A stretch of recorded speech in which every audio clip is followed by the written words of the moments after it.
neighborhood beautification. That's very important to Detroit. It's very important to block clubs, organizations, and people who live in the community. We got started with 2 lots and a vision of a treehouse center. Because if we can take these blighted lots, Detroit give us grants to be able to do something with them that the community wants, it's a plus because we're bringing our neighborhoods back to where we want them to be, where they should be. All because I live in Detroit. All right, I'd like to welcome you to this edition of In the Conference Room with Mark S. Lee. I want you to sit back and relax, enjoy the conversation. As you know, this is your source for information from across the great city of Detroit, the state of Michigan, across the country as well. We talk to business leaders from those areas, and we just try to keep you up to date on the latest and greatest. And I'm your host, Mark. And again, we just sit back and relax. I hope you all had a nice weekend. Summer is moving pretty rapidly as we get ready to switch the calendar from, oh, I can't believe it. I want to say it from July to August, but it's still summer. All right, we have a very special guest joining us. They're going to discuss a very special weekend that's upcoming, and also based on what happened recently at another weekend in as relates to Major League Baseball. I'm joined by Mr. Ron Colangelo. He's the Senior Vice President of Communications and Broadcasting for the Illustrated Sports and Entertainment here in Detroit. Ron, thanks for joining me in the conference room. How you doing? I'm good, Mark. Thanks for having me. Good to see My you. pleasure. Good to see you as well. And you were also, if I understand, you were head of communications for the Tigers for about 15 years. Is that right? Yes. Yep. About 15 years. And yeah, you were just talking about, the summer going fast. Those 15 years, a little bit of a blur. A lot has happened, roller coaster of successes and challenges, but it's been a great ride, and we're really excited that the ride continues, especially where we're headed these days. Yeah, and especially with the great ride, there were a couple of events. We're going to hone in on another legendary Detroit Tigers manager, recently inducted into the Baseball Hall of Fame. And we're going to unpack that conversation. Talks about the Tigers going to be celebrating him this upcoming weekend. We're talking about Mr. Jim Leyland, former manager of Detroit Tigers, and you were mentioning that you went to the Hall of Fame. He was recently inducted into the Hall of Fame. Talk about the experience there with him. Well, it was about a week ago over the weekend in Cooperstown, New York, and there were a series of events throughout the weekend, hosted by the Tigers and a few other clubs that Jim has impacted, whether as a manager or a coach, those being White Sox, Marlins, Pirates, to name a few. And it was great to see how many people really embraced Jim, and how he felt humbled by all of it. I mean, he's always been that way. He's a very humble person, but to put the spotlight on him for his career achievements, it was something that was a lot of fun to be part of, to see the smile on his face with him and his family.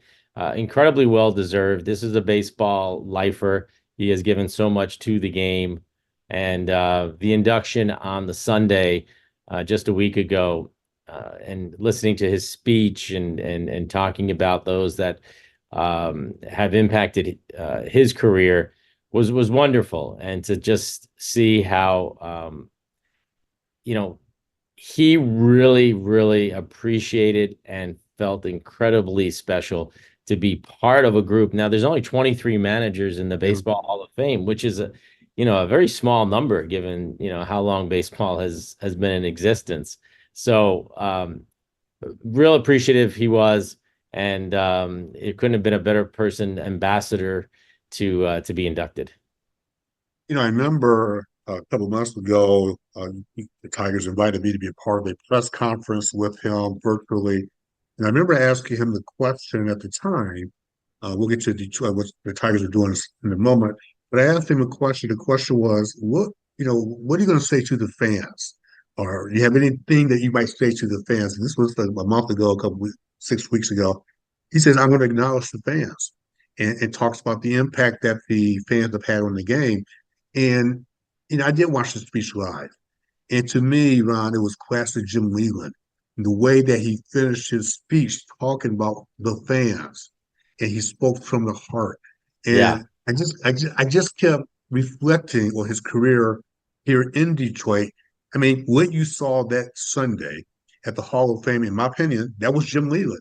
Heartfelt, he reached out to the fans, and the way that he closed his speech was just a humbling way of him speaking. And as a fan, I'm not somebody as the broadcaster, right, as a media person, just as a fan, that was true Jim Leland talking from the heart to the fans. And he has, throughout his career, and especially when he came to Detroit, has really had an appreciation for the blue collar worker, for the fans who he has made this comment many times saying how, we want to give the fans their money's worth. We want to put on a good show. We want to give them our best effort. We want to work hard. We want to give them something that they can be proud of because they're giving not only their money but their time and their as talked about their heartfelt investment and passion towards our ball club. And he's always acknowledged that. And to your point, he summed it up so eloquently and beautifully that I'm sure resonated to so many. And, that's why on August 3rd, on Saturday, the Tigers are going to retire number 10 in his honor for all his contributions to the Tigers organization. And we can get into that a little bit. But when you look at the totality, holistically, all that he has meant to the game, but also to the Tigers and the organization, his number 10 is going to shine brightly on the brick wall in right field. If what I understand, Ryan, the number 10 will be the 10th number that's retired by the Tigers. Is that right? That's correct. So when you get into thinking about retired numbers, I mean, look at the names they're on the wall and the numbers. Ty Cobb does not have a number, but his name is up there, obviously, if he had one at the time. That number would have been retired. But you go through the list and, some legends like Al Kaline and Willie Horton and Hal Newhouser and others. Obviously, the other manager to have his number retired, Sparky Anderson's number 11. It's pretty much the highest honor a ball club can bestow on an individual for their contributions to an organization. And I think on August the 3rd here, Jim is going to be just probably overwhelmed by it all, knowing him. It's different, than being inducted into the Baseball Hall of Fame. This is a team that you directly impacted and had a connection with the community and the fan base. So we really encourage fans if you can make it down to the ballpark. Tigers.com has all the information, but the game is at 6:10. We really encourage fans to arrive about as early as the gates open and be in their seats by 5:45, and we can get the ceremony going because you're not going to want to miss that. It's going to be really special, and really tug on people's emotions, especially Jim's, and there'll be some speakers, and obviously Jim will say a few words as well. So I just wanted to take that opportunity to really encourage people if you haven't made plans to think about coming down, and if you are coming down, to arrive early. I had the opportunity of attending the most recent one, I believe, was Lou Whitaker's. And I was here. You're right. That was awesome. I mean, it was very well done. The emotion in the stadium at Comerica Park, the emotion felt by him, and he was more on the reserve side. And I know that Jim Leland certainly is humble. Um, and I guess the question I want to ask you after seeing Lou Whitaker's retirement event, which was awesome, like I said, how would you define Jim Leland's impact on the Tigers organization? I know he, played for other organizations, managed other organizations, but specifically his impact on the Tigers. What is his legacy here? Well, Mark, he tried to, characterize it all and summarize it for us in his speech a little bit, but it goes back to when he first started playing. he was in the Tigers minor league system, and he was a catcher, and I believe he hit like 220. I think he was telling the story. And he didn't get very far in the minor leagues, and he realized that he was going to have to take a different path. And so he decided to get into coaching. But I'll take you back a step. One of his roommates, who he did point out and acknowledge, was Gene Lamont in the minor leagues. And Gene Lamont was the Tigers' first draft pick in 1965. And Gene played in the big leagues with the Tigers and other clubs, and he managed as well. But he was a good friend of Jim's for a long time, and they've had this relationship that dated all the way back to when Jim first started with the Tigers organization. And so Jim took a route of doing some managing in the Tigers minor league system, working with a number of players that still today give him a lot of credit for being in the minors with him. Then Jim took a different path and went to work for some other clubs, getting his first opportunity to manage in the big leagues with Pittsburgh. And then finally, as he likes to say, it took him almost 40 years to get to Detroit when he became Tigers manager in 2006. So Jim Leyland, 26 plus years and counting with the Tigers organization as a minor league player, a minor league coach, manager, and a big league manager, and now still part of the baseball operations, more so as a consultant to have conversations with Scott Harris and sometimes even AJ Hinch. A wealth of knowledge, and it's great that he's still connected to the club. So, that kind of capsules what he has accomplished, done with the Tigers, what he's continuing to do. So there's, a significant amount of impact. Well, let me give you all a rundown on just a couple of the activities that will be taking place this weekend. It will be on August the 3rd. We're talking about the retirement of Jim Leland's number. It will be an autograph appearance at the D Shop. At the D Shop, he will be signing autographs on Saturday, August the 3rd. That will be from 11:30 until 1. And he will be signing autographs with fans that purchase autograph tickets in advance to Tiger Authentics or at the event in the D Shop at Comerica Park. And then on August the 3rd, Saturday, August 3rd, we're continuing on this August 3rd, Saturday, there will be a special pregame ceremony that Ron referenced earlier. The special on-field ceremony will begin approximately at 5:35. 5:35. We'll be featuring Illich Company CEO and Detroit Tigers Chairman and CEO Chris Illich, of Illich Sports and Entertainment President and CEO, Mr. Ryan Gustafson, who's President of Baseball Operations, and also Scott Harris. And of course, former Tigers will be joining Jim Leland on the field as well.